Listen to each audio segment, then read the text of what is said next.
Well, I thought Kev had managed to do the impossible. It looks like he's not in the cage anymore. No idea where he is. At first I thought he was in that box, but he's not in there.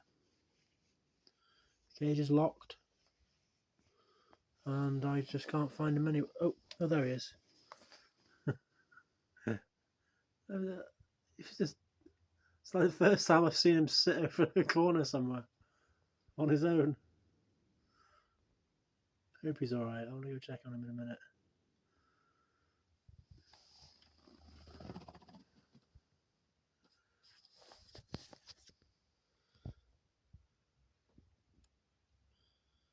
He seems okay. It's a bit concerned though, because I don't normally see them sitting over there.